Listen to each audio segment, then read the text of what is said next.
नमस्कार, मैं हूं पूजा सिंह और आप देख रहे हैं राजपथ उत्तर प्रदेश। हाजिर हूं एक नए वीडियो के साथ। दोस्तों, आकाश आनंद ने ऊधम काट दिया। अगर हम एक जनरल लैंग्वेज में इस तरीके से बात करें तो ऊधम काट दिया। अब आप सोचेंगे कि कैसे, हालांकि आप लोगों को ये बात पता ही होगी कि जिस तरीके से उन्होंने आज और कल एक्स पर अपने जो पोस्ट लिखी हैं उसने वास्तव में मतलब आप कह नहीं सकते कि धूम मचा दी। और आकाश आनंद को मतलब एक अरसे के बाद मैंने इस तरीके से खुल करके लिखते हुए देखा है। वापसी हो गई आकाश आनंद की एक्स पर, जो जिसको हम ट्विटर कहते हैं, उस पर वापसी हो गई और वो लिख रहे हैं और ऐसा लिख रहे हैं कि अच्छे अच्छे ना लिख पाए, बड़े बड़े ना लिख पाए। सोचें, समझें पहले। इतनी धार है उनकी पोस्ट में, इतनी धार है कि पूरे सरकार को, केंद्र सरकार को, प्रधानमंत्री को, उनकी नीतियों को, सबको उन्होंने धोकर रख दिया, सबको धोकर रख दिया। आकाश आनंद के सिर्फ एक्स पर पोस्ट करने पर इतनी उम्मीदें बढ़ जाती हैं, इतनी उम्मीदें बढ़ सकती हैं। तो अगर आप सोचिए कि जब वो ग्राउंड पर उतरेंगे, उत्तर प्रदेश में प्रचार करेंगे बसपा के लिए, तो फिर क्या होगा, कितना ऊधम कटेगा। एक्स पर जो उन्होंने लिखा है, मैं एक दो चीजें पहले क्लियर कर दूं। आकाश आनंद को मैंने जितना जाना है, जितना समझा है, वो बहुत सुलझे हुए, बहुत सधे हुए नेता हैं। उनकी जो धार है ना, वो इतनी पैनी है, इतनी शार्प है कि मतलब अच्छे अच्छों को वो धूल चटा देते हैं, अच्छे अच्छों को।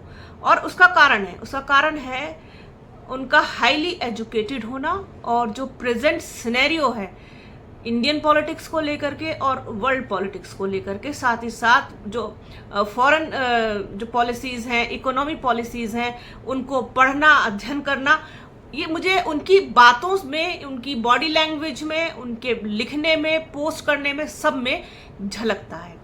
सबसे बड़ी चीज जो मुझे पॉजिटिव लगती है, मैं आज बहुत खुश नजर आ रही होंगी, आपको बहुत एनर्जेटिक भी लग रही होंगी। इसी वजह से लग रही हूँ क्योंकि इतने अरसे के बाद मैंने आकाश आनंद को इतना खुल करके और ऐसे अपनी बात रखते हुए देखा है, जिसमें उन्होंने सरकार से सवाल पूछे हैं, सरकार की नीतियों पर सवाल उठाए हैं। आकाश आनंद जब भी मैंने उनको सुना है, पढ़ा है, देखा है, समझा है, वो हमेशा सवाल करते हैं, देश हित में सवाल करते हैं, समाज हित में सवाल करते हैं, गरीबों के लिए, मजदूरों के लिए, कमजोरों के लिए, अल्पसंख्यकों के लिए, महिलाओं के लिए, आदिवासियों के लिए और यूथ के लिए, देश के भविष्य के लिए, बच्चों के लिए। और वो सारे सवाल शिक्षा व्यवस्था से, अर्थव्यवस्था से जुड़े हुए होते हैं और एक पढ़ा लिखा व्यक्ति ही इस तरीके के सवाल। और चूंकि राजनीति में जो गुरु हैं उनकी, वो बसपा सुप्रीमो मायावती हैं, तो डेफिनेटली ये सारी चीजें उनके अंदर आनी ही आनी है। तो इसके अलावा बाबा साहेब के सिद्धांतों को वो मानने वाले हैं, उस पर चलने वाले हैं और एजुकेशन को लेकर के बहुत अवेयर। तो ये सारी चीजें उनमें इसीलिए मुझे दिखाई देती है, उसकी झलक उनके अंदर दिखाई देती है। अब जैसा कि उन्होंने लिखा है, हालांकि आप लोगों ने उनका पोस्ट देख ही लिया होगा, लेकिन फिर भी मैं आप लोगों को बताना चाहूंगी कि किस तरीके से उन्होंने लिखा है। अब आप अंदाज देखिएगा, अंदाज की धार और साथ ही साथ उनके तेवर, ये सब कुछ दिखाई देता है आकाश आनंद के पोस्ट में जो उन्होंने आज किया। और नीट परीक्षा को लेकर के जिस तरीके से पेपर लीक हुआ, उसको लेकर के वो लिखते हैं कि माननीय प्रधानमंत्री जी की हालिया अपील ऐसे समय आई है जब देश की अर्थव्यवस्था पहले से दबाव में है। पिछले 3 महीनों में हमारा विदेशी मुद्रा भंडार 38 अरब घटकर मात्र 690 अरब रह गया है। रुपया डॉलर के मुकाबले 95 पार कर चुका है और व्यापार घाटा लगातार बढ़ रहा है। ये केवल आंकड़े नहीं है, ये करोड़ों परिवारों की रोजमर्रा की चिंता है। मैं मानता हूं कि मौजूदा हालात में अर्थव्यवस्था चलाना आसान काम नहीं है और दुनिया भी एक कठिन दौर से गुजर रही है। ऐसे समय में सरकार का ध्यान मांग बढ़ाने पर होना चाहिए, मांग घटाने पर नहीं। दुनिया का आर्थिक इतिहास हमें एक सीधी बात सिखाता है कि जब आर्थिक गति धीमी हो तब लोगों से कम खर्च करने को कहना समाधान नहीं होता। समाधान यह है कि टैक्स में राहत देकर, छोटे व्यापारियों को सहारा देकर, मध्यम वर्ग पर बोझ कम कर आम परिवारों के हाथ में थोड़ा ज्यादा पैसा छोड़ा जाए। मुझे दुख इस बात का है कि हर बार किफायत की जिम्मेदारी उसी ईमानदार करदाता पर आ जाती है जिसने कोविड के समय में सबसे ज्यादा सहा।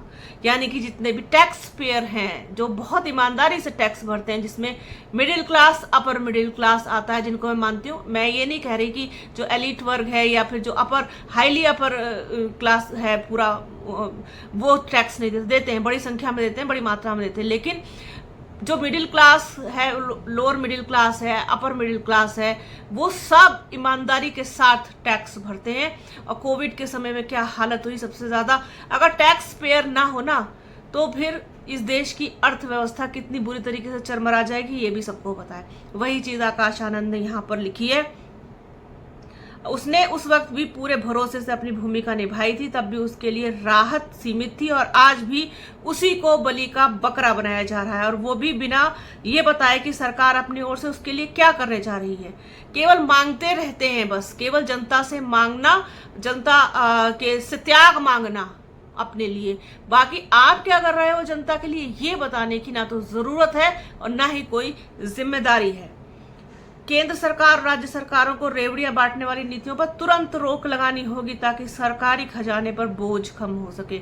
अब ये रेवड़ियां क्या है जिसकी बात हमेशा से आकाश आनंद ने की है, वो भी आप लोग समझ गए होंगे, क्योंकि समझदार को इशारा काफी होता है। मैं यहाँ नाम नहीं लूंगी।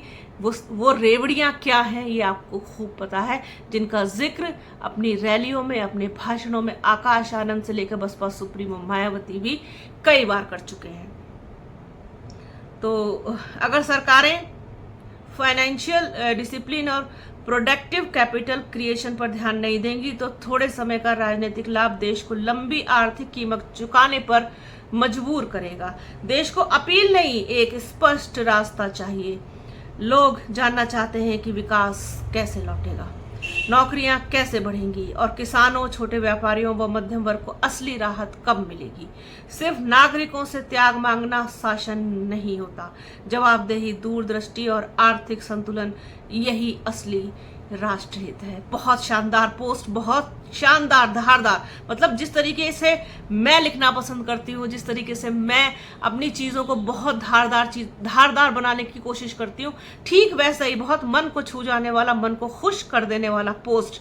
सवाल पूछना, सवाल पूछिए। सवाल पूछना आपका अधिकार है, जवाब मांगना भी आपका अधिकार है। ये इशारा है इस तरफ की आकाश आनंद मतलब जल्द ही, बहुत जल्द ही आपको दिख सकते हैं उत्तर प्रदेश के चुनावी मैदान में दिख सकते हैं। तो अगर वो दिखेंगे तो बाहें फैलाए हुए स्वागत होगा आकाश आनंद का, क्योंकि जितने भी बसपा के प्रशंसक हैं, समर्थक हैं, जितने भी बसपा को चाहने वाले लोग हैं, वो सब कहीं ना कहीं इंतजार कर रहे हैं आकाश आनंद का। अभी मैं एक चीज और आप लोगों के साथ शेयर करूंगी कि उन्होंने नीट एग्जाम में जो पेपर लीक हुआ है उसको लेकर के भी जबरदस्त तरीके से सरकार को घेरा, सरकार को कटघरे में लाकर के खड़ा कर दिया और ये पूछा कि बताइए ये कैसे हुआ, आपकी जवाबदेही तय होनी चाहिए।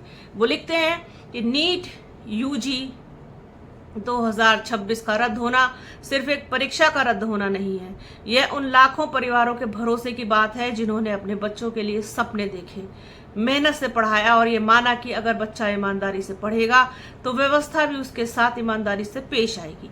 मैं जानता हूं कि देश भर में एक साथ परीक्षा कराना आसान काम नहीं है, लेकिन हमारे युवाओं को इतना अधिकार तो है कि उनकी मेहनत का सम्मान हो और उनका भविष्य किसी लापरवाही की भेंट ना चढ़े। जब पेपर लीक एक के बाद एक दोहराए जाएं और छात्र सड़कों पर न्याय मांगने को मजबूर हों तो यह सिर्फ एक प्रशासनिक चूक नहीं रह जाती, यह हमारे साझा भरोसे की चूक बन जाती है। हमारे परम पूज्य बाबा साहेब डॉक्टर भीमराव अंबेडकर जी ने शिक्षा को सामाजिक परिवर्तन का सबसे बड़ा हथियार बताया था। उस हथियार को कमजोर करने वालों पर कठोर कार्रवाई होनी चाहिए। सरकार और एजेंसियों को जवाब देना होगा कि आखिर हर बार युवाओं का भविष्य ही दांव पर क्यों लगाया जाता है। देश के सभी छात्रों के साथ हमारी पूरी संवेदना और एकजुटता है। न्याय, पारदर्शिता और जवाबदेही सुनिश्चित करना अब सरकार की नैतिक जिम्मेदारी है। नैतिक जिम्मेदारी याद दिला दी आकाश आनंद ने सरकार को, जिस तरीके का पूरा प्रेजेंट सिनेरियो है, जिस तरीके का के देश के हालात हैं, उन हालात को लेकर के सरकार को खूब अच्छे से घेरा है। आकाश आनंद ने सवाल पूछे हैं और आप ये कह सकते हैं कि पूरी व्यवस्था को उन्होंने कटघरे में ला करके खड़ा कर दिया है कि नागरिकों से अधिकार मांगना बंद करो और अपनी जवाबदेही तय करो। Akash Anand full action mode में और बहुत ही ज़्यादा आप कह सकते हैं कि सुना दी उन्होंने खरी खरी पूरी तरीके से आकाश आनंद ने। तो कुल मिलाकर के ये 2 दिन से उनके एक्स पर ये पोस्ट आना किस तरफ इशारा करता है, ये तो हम बाद में चर्चा करेंगे, आगे चर्चा करेंगे जब हम उनको और इसी तरीके से और धारदार पोस्ट के जरिए और अपने भाषणों के जरिए सुन पाएंगे, पढ़ पाएंगे, देख पाएंगे। तो आज के इस वीडियो में फिलहाल इतना ही। वीडियो कैसा लगा कमेंट बॉक्स में ज़रूर बताइएगा। बने रहिए हमारे चैनल के साथ। हमारे चैनल को लाइक, शेयर, सब्सक्राइब कीजिए। बेल आइकन घंटी जैसी आकृति ज़रूर दबाइएगा, जिससे कि आने वाले वीडियो का नोटिफिकेशन आपको मिल सके। अपना और अपनों का बहुत ख्याल रखिए। जल्द मिलूंगी आपसे एक नए वीडियो में, एक नए मुद्दे के साथ, एक नई चर्चा में। तब तक के लिए जय हिंद।